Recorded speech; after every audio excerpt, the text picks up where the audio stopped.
Bonjour mes bien-aimés, nous allons aujourd'hui continuer notre étude sur la grâce et la vérité. Disons déjà que dans la Bible, la grâce n'est jamais toute seule, elle est toujours accompagnée d'autres vertus. Exemple, la Bible nous dit que la grâce et la vérité sont venues ensemble. Dans Jean 1, verset 17. Donc, la grâce est accompagnée de la vérité. La Bible nous dit que la grâce est accompagnée de renoncement au péché. Tite 2, verset 11. La Bible nous dit que la grâce est attachée ou est accompagnée au fait de rester attaché à Dieu. Acte 11, verset 23, acte 13, verset 43. La Bible nous dit que la grâce est accompagnée du salut. Acte 15, verset 11, Éphésiens 2, 5 à 8. La grâce, Paul nous dit que, la parole nous dit que la grâce a permis à Paul de vivre dans la sainteté et dans la pureté. Cela veut dire que la grâce est accompagnée de la sainteté et de la pureté. 2 Corinthiens 1, verset 12. La grâce est accompagnée de l'amour et de la foi. 1 Timothée 1, verset 14. Elle est aussi accompagnée des souffrances de Jésus, Hébreux 2, 9. Et la Bible nous dit que la grâce enlève le pouvoir du péché dans notre vie, Romains 6, verset 14. Donc vous voyez, la grâce est toujours accompagnée d'autres vertus spirituelles. Revenons sur ces versets que je viens de citer. En général, dans mes études, je donne la parole à la parole de Dieu. Avant de lire nos versets, prenons l'exemple aussi de la foi, qui n'est jamais toute seule dans la parole de Dieu. La foi est toujours accompagnée d'autres vertus spirituelles. L'apôtre Pierre nous dit dans 2 Pierre 1, versets 5 à 11, « À cause de cela même, faites tous vos efforts pour joindre à votre foi. Faites tous vos efforts pour joindre à votre foi la vertu, pas le péché. » Le mot vertu vient du grec arrêté.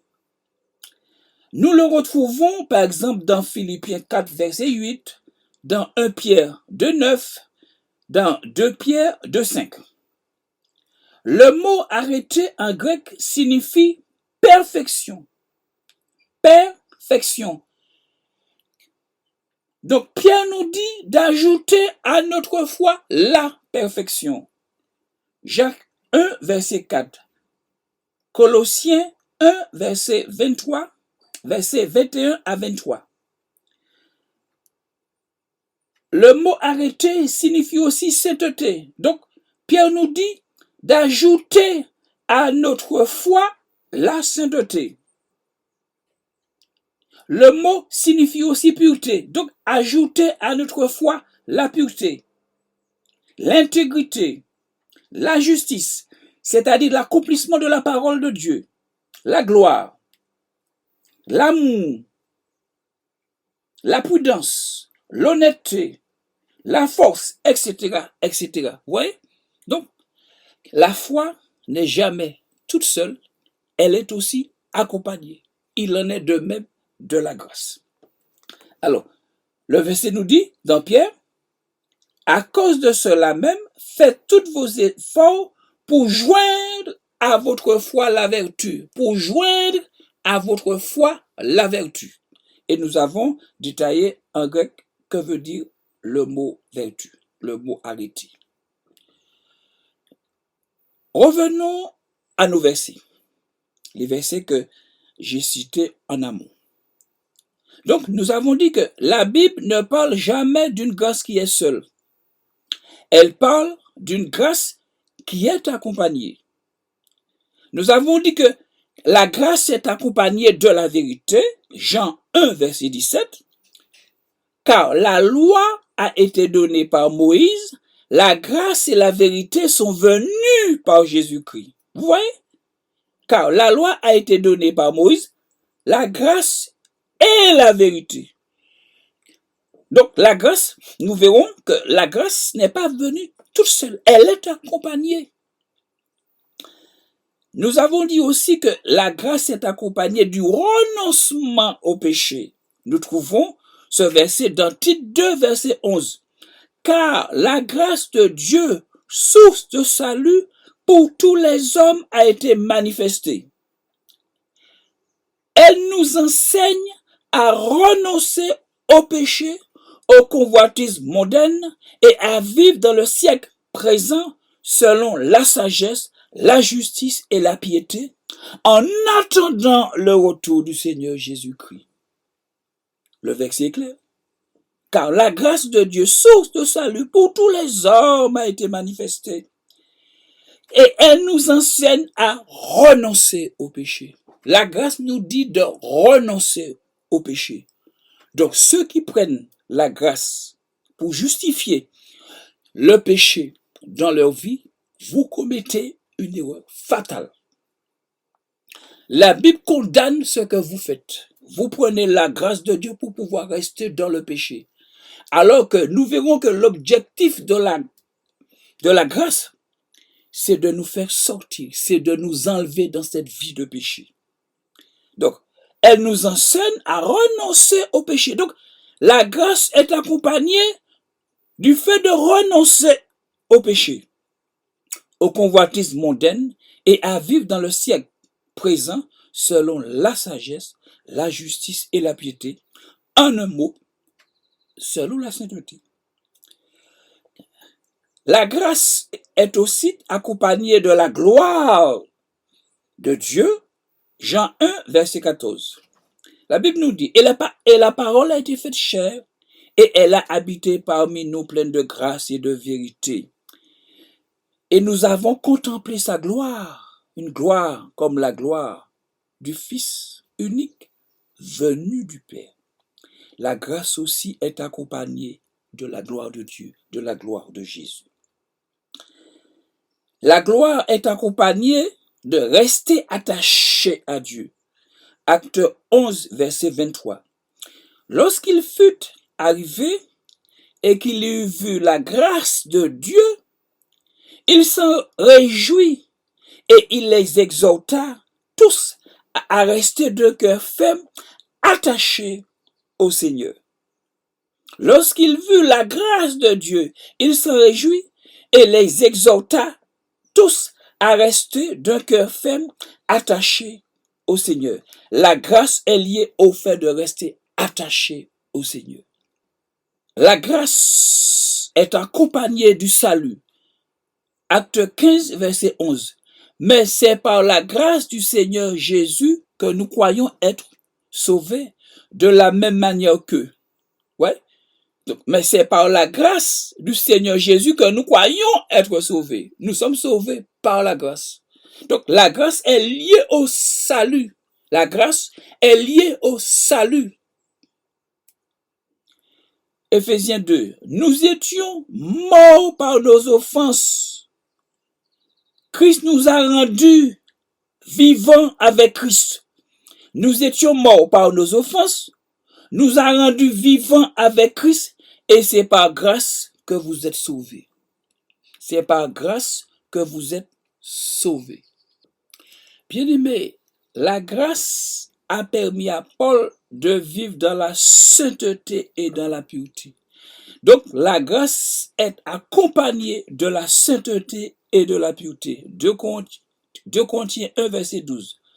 Car ce qui fait votre gloire, c'est ce témoignage de notre conscience que nous nous sommes conduits dans le monde et surtout à votre égard avec sainteté et pureté devant Dieu, non point avec une sagesse charnelle, mais avec la grâce de Dieu. Donc Paul dit, que c'est la grâce de Dieu qui lui a permis de vivre dans la sainteté et dans la pureté. Donc, la grâce est liée à la sainteté et à la pureté. Aller prendre la grâce pour justifier le péché dans sa vie est de non-sens. La Bible nous dit que la grâce est attachée à la foi et à l'amour dans 1 Timothée 1, verset 14. Et la grâce de notre Seigneur a surabondé avec la foi et l'amour qui est en Jésus-Christ. La grâce est attachée à la perte du pouvoir du péché dans notre vie. Romains 6, verset 14. Car le péché n'aura point de pouvoir sur vous, puisque vous êtes non sous la loi, mais sous la grâce. Donc, le péché n'a pas de pouvoir sur toi parce que tu es sous la grâce. Donc, ne va pas prendre le péché pour justifier le péché dans ta vie. Ça n'a aucun sens. Parce qu'on t'a dit que la grâce est un cadeau, tu dis que même si je désobéis à la parole de Dieu, je ne perds pas mon salut. Mais non.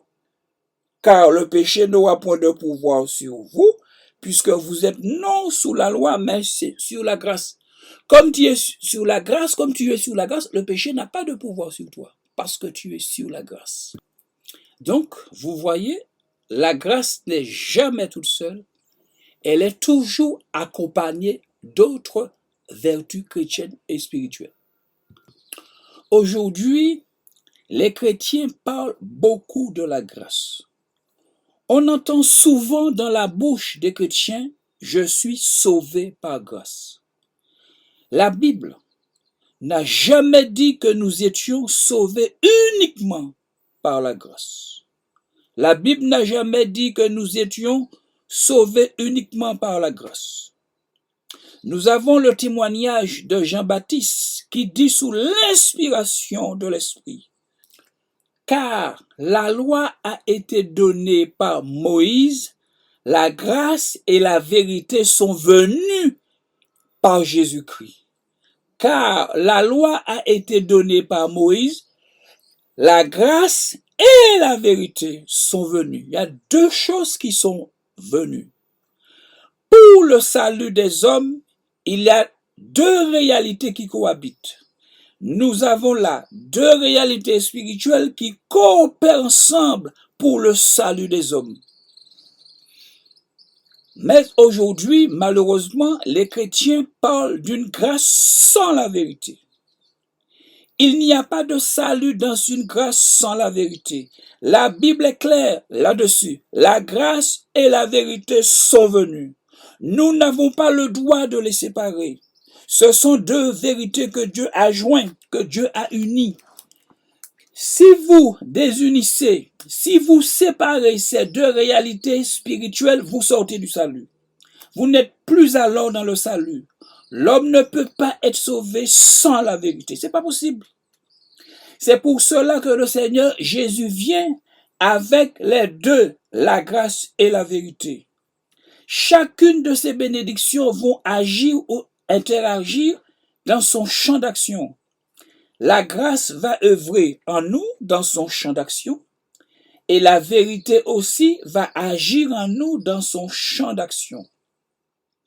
Tous les deux vont agir, vont interagir là où elles ont été affectées pour nous emmener à vivre le salut. Mais si vous faites le choix de garder que la grâce, vous vous exclurez du salut. Vous empêcherez alors l'œuvre du salut dans vos vies. On ne peut pas être sauvé sans la vérité. Nous n'avons pas le droit de retrancher la vérité. Apocalypse 22, 18 à 19. C'est la coopération de ces deux éléments, de ces deux moyens de grâce qui vont nous permettre de vivre notre vie chrétienne. Prenons un exemple basique, si vous le voulez. Pour nous permettre de vivre ici-bas, nous avons deux réalités qui nous maintiennent en vie, la nourriture et l'eau. Si vous faites le choix d'enlever l'une de ces réalités, que se passera-t-il? Eh bien, vous mourrez. Sur le plan spirituel, il en est de même en ce qui concerne la grâce et la vérité. Si vous entendez quelqu'un dire « je vais arrêter de boire de l'eau à partir d'aujourd'hui et je ne prendrai que de la nourriture », je vous donne un conseil, allez acheter votre costume parce que vous irez à un enterrement dans pas longtemps. Paul n'a jamais prêché la grâce sans la vérité. Nous le verrons plus tard. Conformément à l'enseignement de Jésus lui-même, Matthieu 19, verset 20, et enseignez-leur à observer tout ce que je vous ai prescrit, tout ce que je vous ai enseigné. Et qu'a-t-il enseigné? Car la loi a été donnée par Moïse, la grâce et la vérité sont venues par Jésus-Christ. Les disciples avaient reçu cet enseignement du Maître par son prophète Jean-Baptiste. Jean-Baptiste étant prophète, a parlé sous l'inspiration du Saint-Esprit. La question est donc, mais qu'est-ce que la vérité? Lisons Jean 17, verset 17. Le Seigneur Jésus dit au Père dans sa prière, « Sanctifie-les par ta vérité, ta parole est la vérité. » La parole de Dieu est la vérité. La grâce est venue avec la parole de Dieu. La grâce est venue avec la parole de Dieu. Maintenant, si vous rejetez la parole de Dieu, mais il n'y a plus de salut. C'est pour cela que le Seigneur Jésus-Christ et ses apôtres ont insisté sur la mise en pratique de la parole, sur la mise en pratique de la vérité. Il n'y a pas de salut sans obéissance à toute la parole de Dieu. Relisons ce verset de Matthieu 28, verset 19. Jésus dit, « Allez, faites de toutes les nations des disciples, les baptisant au nom du Père, du Fils et du Saint-Esprit. » Verset 20. « Et enseignez-leur à observer tout ce que je vous ai prescrit. Et voici, je suis avec vous tous les jours jusqu'à la fin du monde. Allez et faites des disciples et enseignez-leur à observer tout ce que je vous ai prescrit. » Lisons aussi Jean 8, verset 30. Comme Jésus parlait ainsi, plusieurs crurent en lui. Et il dit aux Juifs qui avaient cru en lui, « Si vous demeurez dans ma parole, si vous demeurez dans ma parole, vous êtes vraiment mes disciples. Si vous demeurez vraiment, soulignez le mot vraiment. Et vous connaîtrez la vérité et la vérité vous affranchira. » Mais bien aimés, le Seigneur n'a jamais dit de demeurer seulement dans la grâce. Jamais. Les chrétiens qui mettent l'accent uniquement sur la grâce sont dans l'erreur. Notamment ceux qui prennent la grâce pour justifier le péché dans leur vie. Je vous dis que vous commettez une erreur grave parce que l'homme n'est pas sauvé uniquement par la grâce. Souvenez-vous, la grâce et la vérité sont venues. Les deux sont venus, la grâce et la vérité. Donc, c'est la combinaison des deux, de la grâce et la vérité, qui va nous permettre de vivre la vie chrétienne, qui va nous permettre de vivre cette vie nouvelle que nous avons reçue en Jésus-Christ. Mais lorsque nous parlons de grâce, nous parlons de quelle grâce? Nous parlons de la grâce qui est conforme à la vérité. Colossiens 1, verset 6. Paul dit, « Depuis le jour où vous avez entendu et connu la grâce de Dieu, conformément à la vérité. » Depuis le jour où vous avez entendu et connu la grâce de Dieu, conformément à la vérité. Paul leur rend témoignage de ce qu'ils ont entendu et connu, une grâce qui est conforme à la vérité. Sachez qu'il n'y a pas de salut dans une grâce qui n'est pas conforme à la parole de Dieu. Lisons ce que Paul dit à l'église de Corinthe, chapitre 15 à partir du verset 1. Je vous rappelle, frères, l'évangile que je vous ai annoncé, que vous avez reçu, dans lequel vous avez persévéré et par lequel vous êtes sauvés, si vous le retenez dans les termes où je vous l'ai annoncé, autrement vous auriez cru en vain. Donc Paul nous dit ici dans Colossiens 1:6, que la grâce et la vérité s'accordent ensemble. C'est-à-dire qu'il y a une harmonie entre la grâce et la vérité. N'oubliez pas que les deux enseignent. La grâce nous enseigne et la vérité nous enseigne. Par conséquent, l'une ne peut pas contredire l'autre. La grâce ne peut pas nous dire quelque chose et puis la vérité nous dit le contraire. La grâce et la vérité s'harmonisent. La grâce et la vérité travaillent ensemble pour nous emmener à vivre le salut. C'est pour cela qu'elles viennent à deux. La grâce et la vérité sont venues. Elles vont coopérer ensemble dans le salut. Maintenant, si vous prenez la grâce pour justifier le péché dans votre vie, cela veut tout simplement dire que vous êtes dans une grâce qui n'est pas conforme à la vérité. Pourquoi? Parce que la grâce condamne le péché.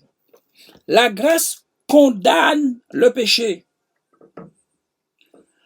Par rapport au péché, la vérité nous enseigne, mes amis. Je dis par rapport au péché, la vérité nous enseigne. Et nous allons lire les versets dans un petit moment.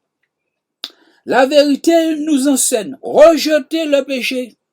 La vérité nous dit de rejeter le péché. Hébreux 12, verset 1. Pourquoi? Lisons Matthieu 7, verset 21. Ceux qui me disent Seigneur, Seigneur, n'entreront pas tous dans le royaume des cieux, mais seulement celui qui fait la volonté de mon Père qui est dans les cieux. Plusieurs me diront en ce jour-là, Seigneur, Seigneur, n'avons-nous pas prophétisé par ton nom? N'avons-nous pas chassé des démons par ton nom? Et n'avons-nous pas fait beaucoup de miracles par ton nom? Alors je leur dirai ouvertement, je ne vous ai jamais connu. Retirez-vous de moi, vous qui commettez l'iniquité. C'est-à-dire, vous qui n'avez jamais cessé de commettre l'iniquité.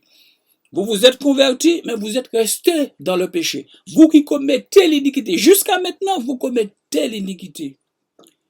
Alors que ces gens-là avaient entendu dans les prédications, Hébreux 12, verset 11, rejetez le péché.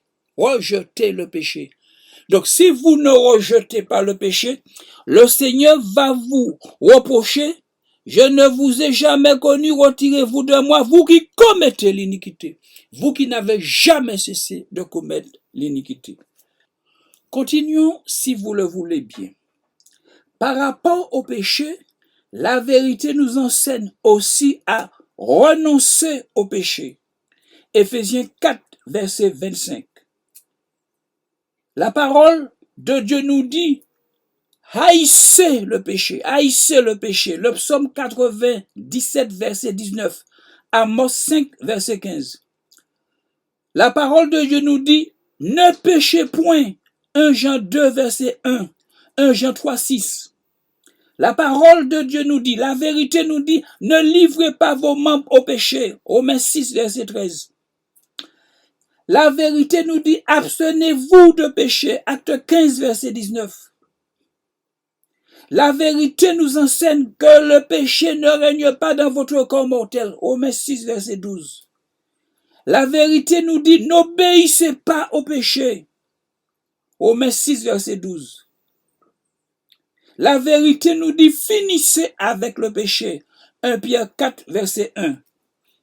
Donc, ceux qui prennent la grâce pour justifier le péché dans leur vie sont dans l'erreur parce que la grâce nous enseigne la même chose.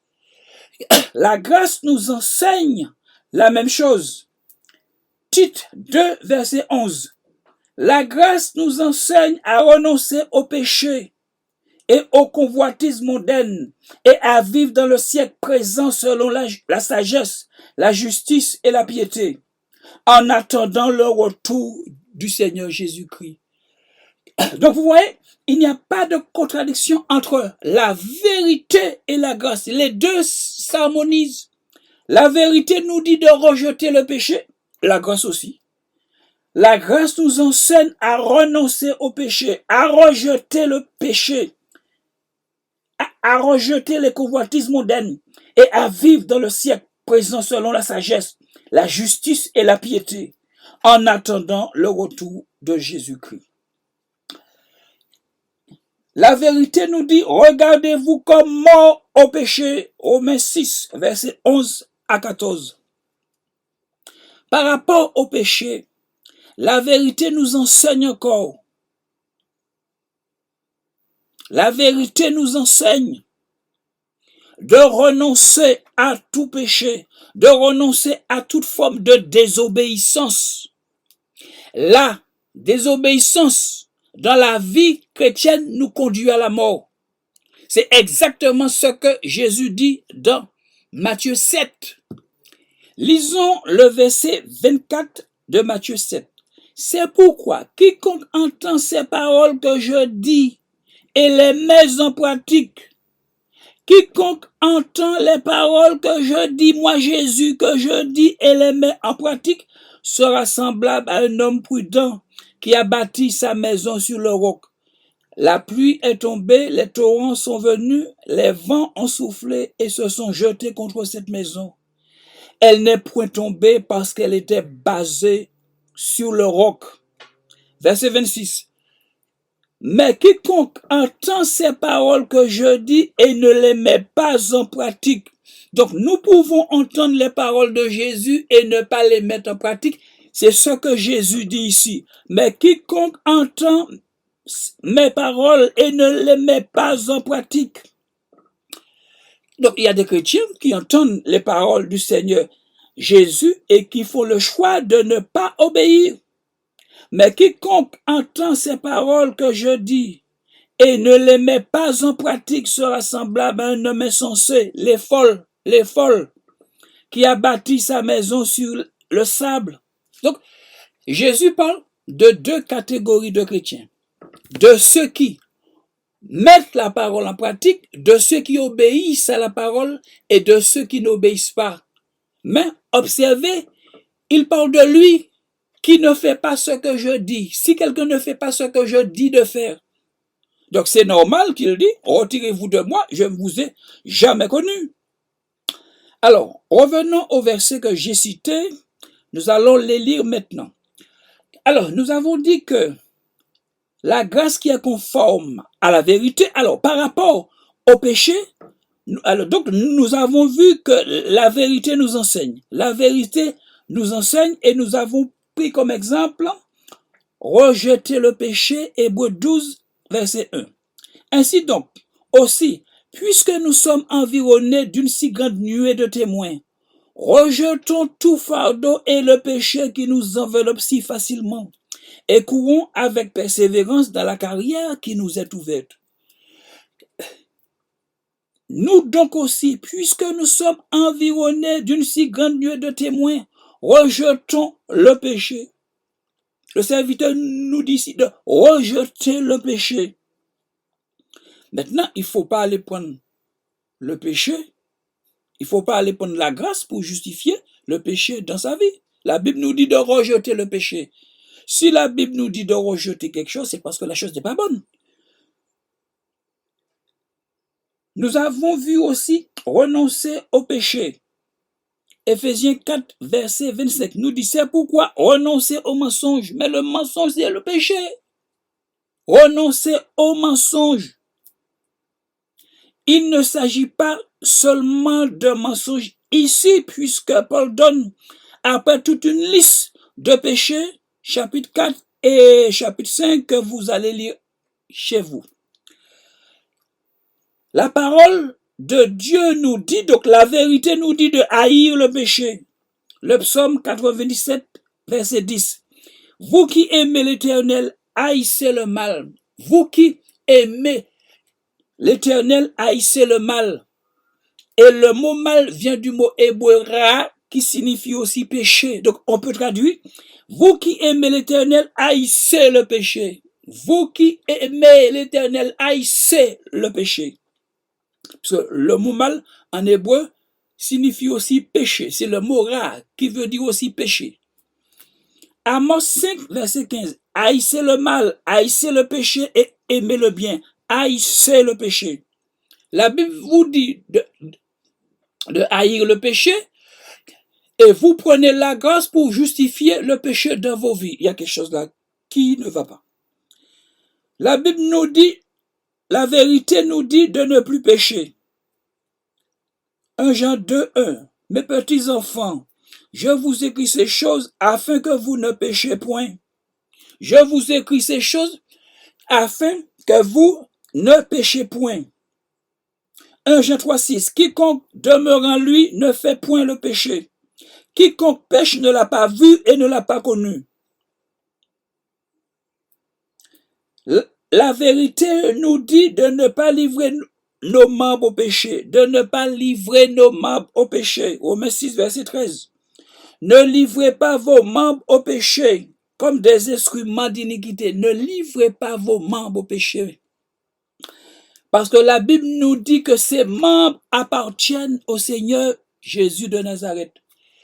La Bible dit que nous sommes le corps du Seigneur Jésus-Christ. Donc nous n'avons pas le droit de livrer nos membres au péché parce que nos membres ne nous appartiennent pas.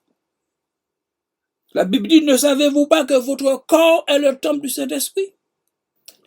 Par rapport au péché, la vérité nous enseigne. Abstenez-vous de péché. Abstenez-vous. Acte 5, verset 20. Mais qu'on leur écrive de s'abstenir des souillures des idoles, de la débauche, etc. Qu'on leur écrive de s'abstenir. Le mot abstenir veut dire se tenir éloigné. Éloignez-vous du péché, éloignez-vous. Le mot signifie fuir. Par rapport au péché, la vérité nous enseigne que le péché ne règne point dans votre corps mortel. Romains 6, verset 12. Que le péché ne règne point dans votre corps mortel. Verset 12. Et n'obéissez pas à ces convoitises. N'obéissez pas au péché. Finissez avec le péché. 1 Pierre 4, verset 1, qui nous dit aussi de finissez avec le péché. Revenons à Hébreux 12, verset 1. Rejetons tout fardeau et le péché qui nous enveloppe si facilement. Observez, il est dit là, le péché qui nous enveloppe si facilement. L'auteur ne parle pas de péché grossier ici. Ici, les péchés qui nous enveloppent si facilement, ce ne sont pas les péchés grossiers, tels que le meurtre, la fornication, l'adultère, l'immoralité, l'amertume, les mauvaises paroles, les injures, etc.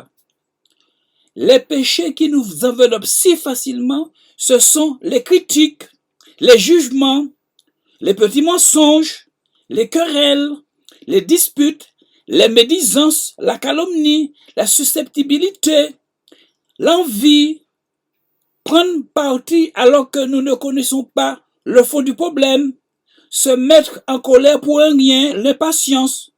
Tout cela, ce sont les péchés qui nous enveloppent si facilement. Les critiques, les jugements. Nous jugeons quelqu'un alors que nous ne connaissons pas le fond du problème. Il y a des gens qui parlent de petits mensonges, les querelles, les disputes, les médisances. La médisance, c'est dire quelque chose sur quelqu'un qui est vrai, mais dans le but de nuire à cette personne. La calomnie, c'est dire quelque chose qui n'est pas vrai dans le but de détruire une personne. La susceptibilité, vous avez des chrétiens qui sont susceptibles, il ne faut pas trop parler trop fort, ils sont susceptibles.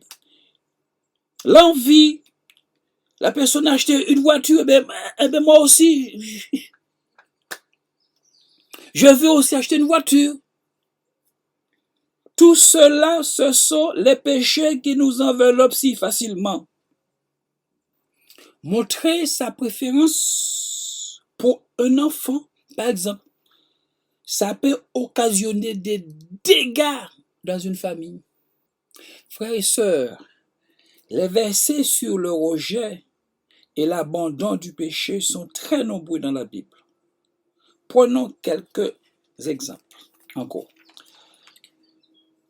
1 Pierre 2,11. Bien-aimés, je vous exhorte comme étrangers et voyageurs sur la terre à vous abstenir des convoitises charnelles qui font la guerre à l'âme. Le psaume 97,10. Vous qui aimez l'Éternel, haïssez le mal. 1 Corinthiens 15, verset 34. Revenez à vous-même comme il est convenable et ne péchez point, car quelques-uns ne connaissent pas Dieu, je le dis à votre honte. C'est pourquoi, rejetant toute souillure et toute espèce de malice, recevez avec douceur la parole qui a été plantée en vous et qui peut sauver votre âme. Lui qui a porté en lui-même nos péchés en son corps sur le bois, afin que, morts au péché, nous vivions pour la justice. Lui par les meurtrissures duquel vous avez été guéris. Que dirons-nous donc? Demeurions-nous dans le péché afin que la grâce abonde? Loin de là. Nous qui sommes morts au péché, comment vivrons-nous encore dans le péché? Etc. etc. Il y a beaucoup de versets qui parlent de rejeter le péché, de renoncer au péché. Alors, ne cherchons pas d'excuses pour rester dans le péché. Malheureusement, certains chrétiens ont refusé l'amour de la vérité. Ils vous disent qu'ils sont sous la grâce, mais ont refusé, ont rejeté l'amour de la vérité. 2 Thessaloniciens 2, verset 10. Et avec toutes les séductions de l'iniquité pour ceux qui périssent parce qu'ils n'ont pas reçu l'amour de la vérité pour être sauvés.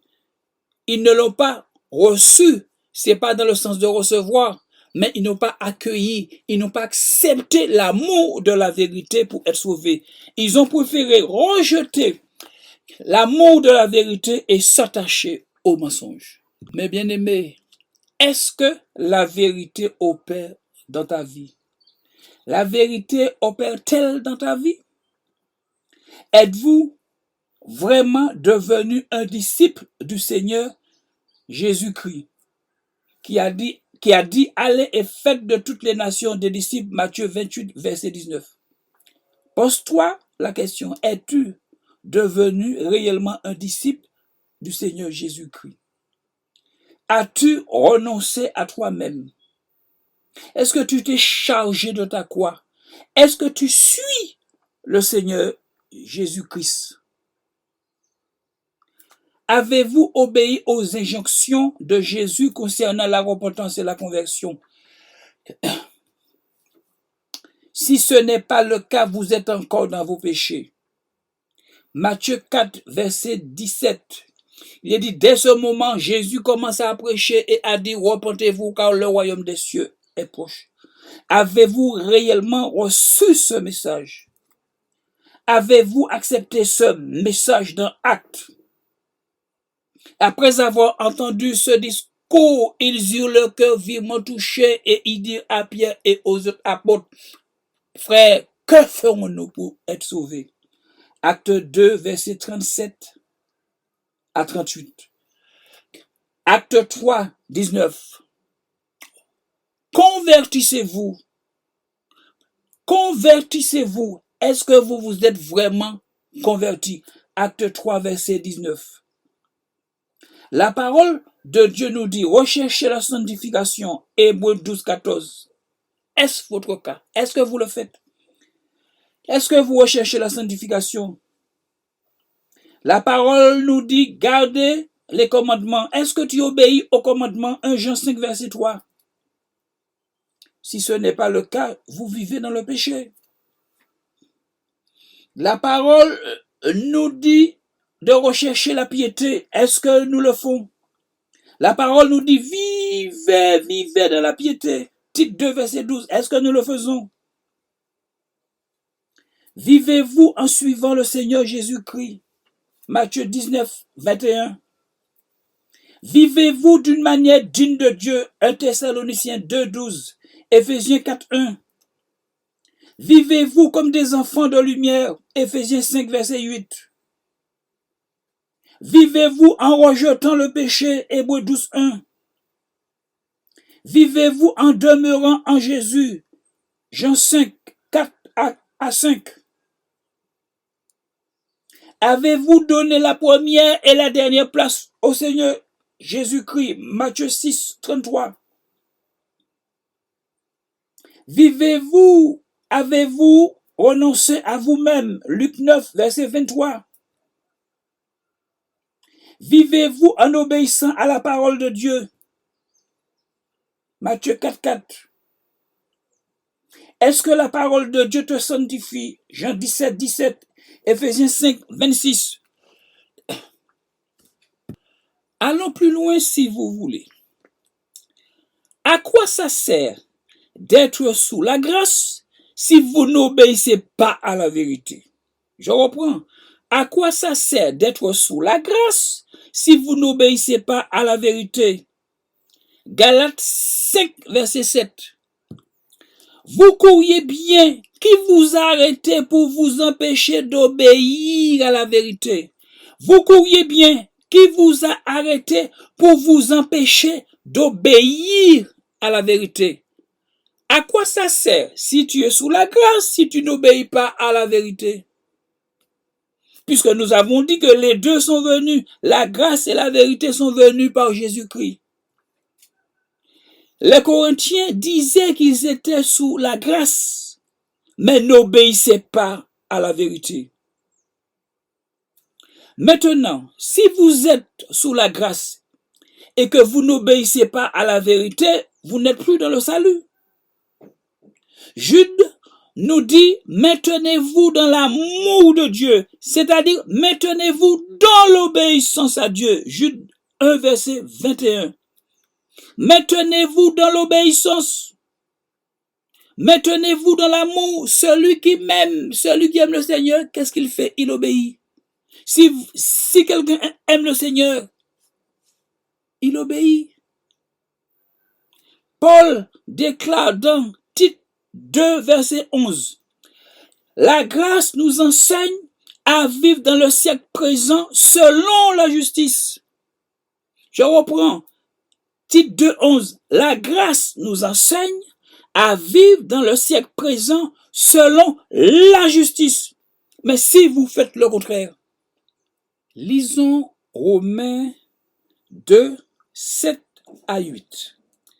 Paul dit, il réserve la vie éternelle à ceux qui, par la persévérance à bien faire, cherchent l'honneur, la gloire et l'immortalité.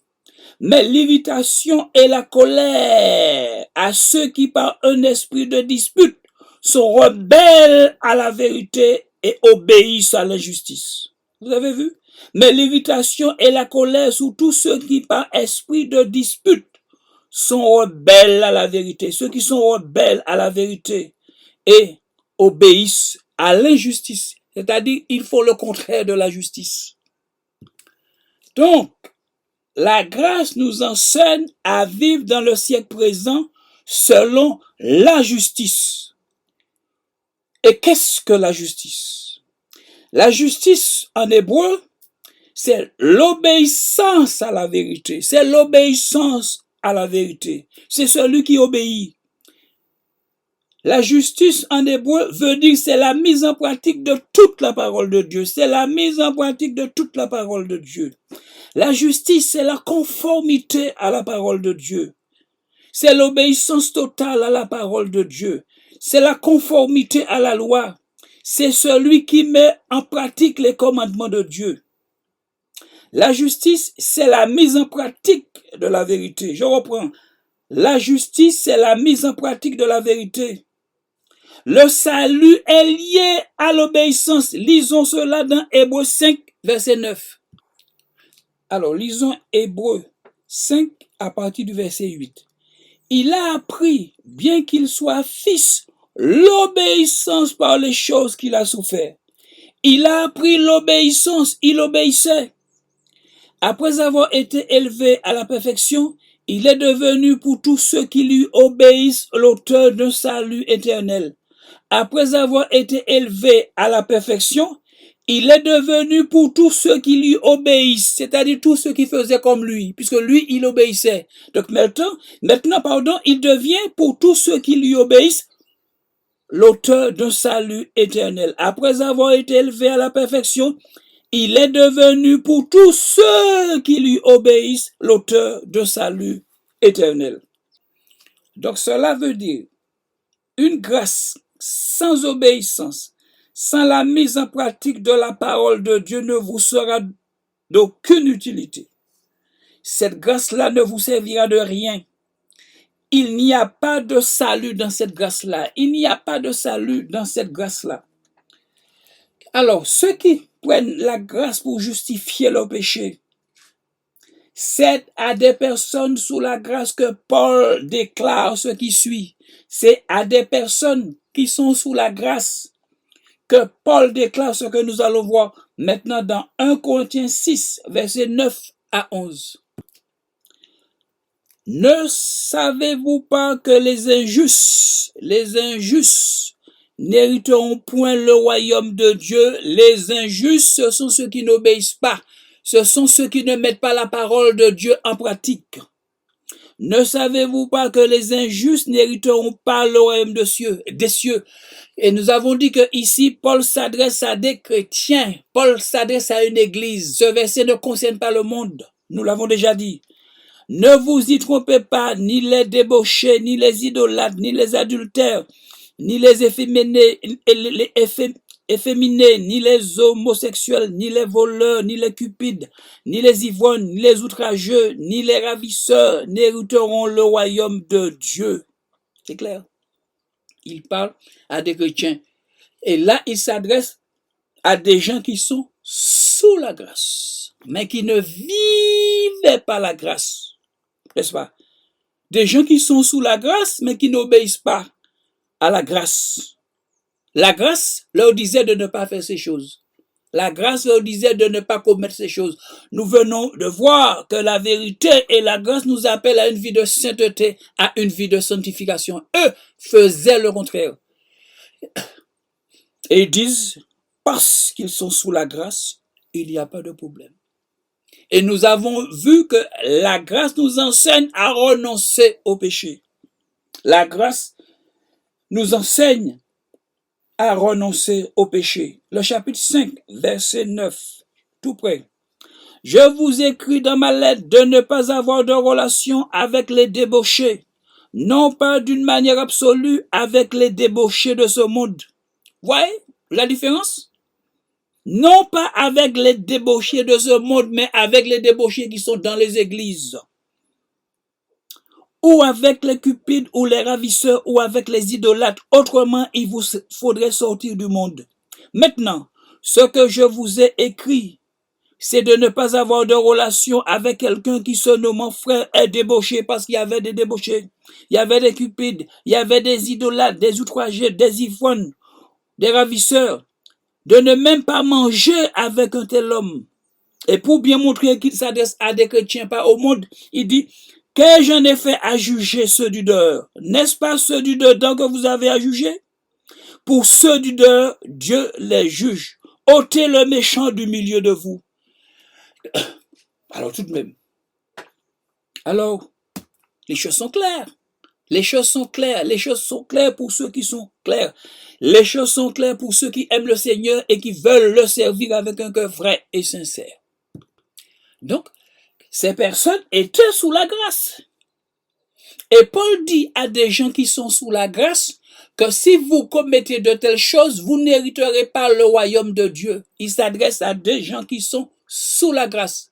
Donc, ces gens étaient sous la grâce, mais n'avaient pas associé la vérité à leur vie chrétienne. Ils ont saisi seulement la grâce, mais n'ont pas saisi la vérité qui va avec.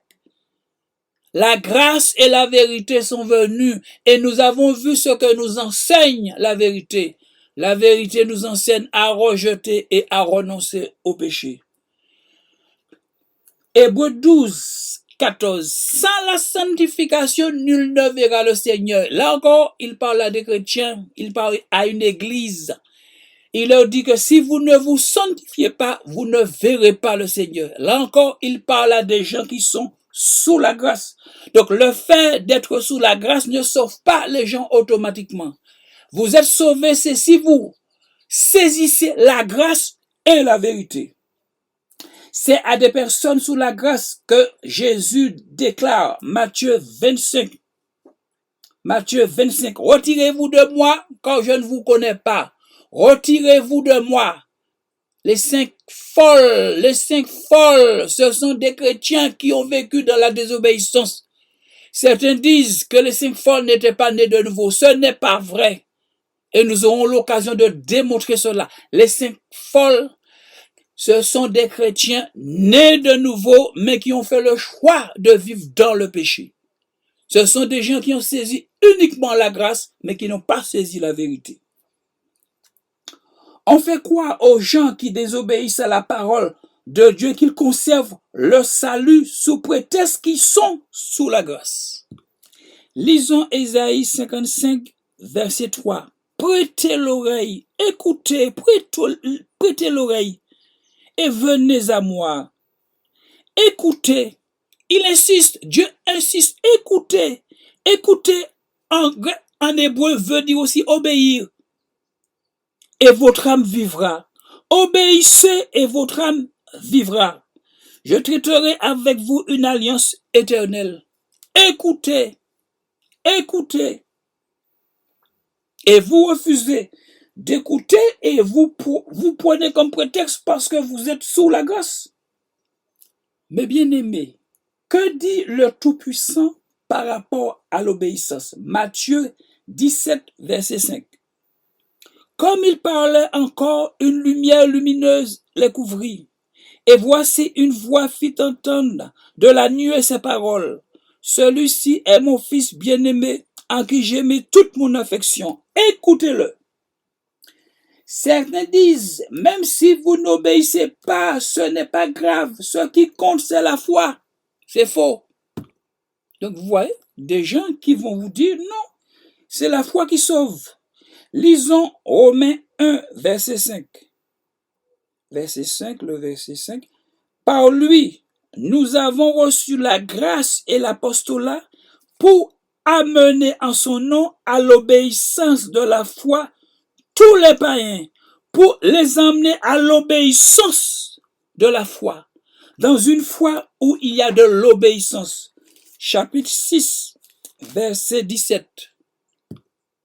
Romains 6, 17. Mais grâce soit rendue à Dieu de ce que, après avoir été esclaves du péché, vous avez obéi de cœur à la règle de doctrine dans laquelle vous avez été instruits. Je reprends. Mais grâce soit rendue à Dieu de ce que, après avoir été esclaves du péché, c'est fini, vous avez obéi de tout votre cœur, vous avez obéi de cœur à la règle de doctrine dans laquelle vous avez été instruits.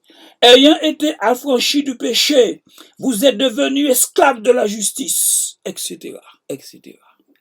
Bien-aimés, laissez-moi vous dire, même si vous êtes sous la grâce et que vous ne vous attachez pas au Seigneur Jésus-Christ, la grâce ne vous servira de rien.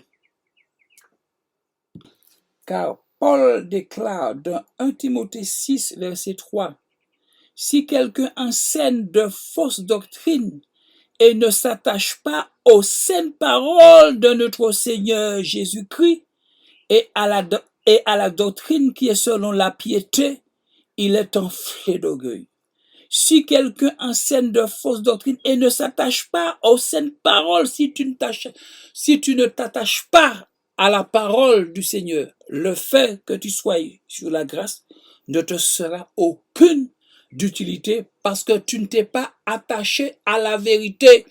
Souviens-toi, la grâce et la vérité sont venues. Donc si tu refuses de t'attacher à la vérité, la grâce ne te sera d'aucune utilité. Bien-aimés, si vous êtes sous la grâce et que vous n'aimez pas la vérité au point de la refuser, de la rejeter, la grâce ne vous sera d'aucune utilité. D'aucune utilité. La Bible nous parle des désirs de Dieu. Paul parle des désirs de Dieu concernant le salut des hommes. 1 Timothée 2,4. Dieu veut que tous les hommes soient sauvés. C'est son désir. Paul nous parle aussi des désirs de Dieu concernant notre vie de sainteté. Ce que Dieu veut, c'est votre sanctification. Bien-aimés, le désir de Dieu, c'est que nous ayons aussi la vérité en nous. Le psaume 51, verset 8. Mais tu veux que la vérité soit au fond du cœur. Dieu veut que la vérité soit au fond du cœur. Parce que si la vérité n'est pas au fond du cœur, la grâce ne te sera d'aucune utilité si la vérité n'est pas au fond de ton cœur. Et souviens-toi, en parlant du Seigneur Jésus-Christ, la Bible nous dit que la vérité était au fond de son cœur. Dieu veut que nous soyons remplis de cette vérité. Colossiens 2, verset 3. Mes bien-aimés, ne parlez pas de grâce sans vérité. Il n'y a pas de grâce sans vérité. La Bible nous dit que les deux sont venus, la grâce et la vérité. Nous n'avons pas le droit d'accepter uniquement la grâce. Nous n'avons pas le droit de nous cacher sous la grâce et puis nous donner le droit de faire tout ce que nous voulons. Nous n'avons pas le droit de détacher la grâce et la vérité. La Bible nous dit clairement que la grâce et la vérité sont venues. Maintenant, si tu veux plaire à ton Dieu, tu dois accepter la grâce et la vérité. Tu dois accepter la grâce et la vérité. La Bible est claire, la grâce et la vérité sont venues par Jésus. C'est Jésus qui a emmené la grâce et la vérité. Ce serait faire affront au Seigneur que d'accepter la grâce et de ne pas accepter la vérité. Donc, nous avons vu l'enseignement de la grâce. Nous avons vu l'enseignement de la vérité. Il n'y a pas de contradiction. Les deux s'harmonisent pour nous emmener dans une relation avec Dieu. Que le Seigneur vous bénisse et à la prochaine.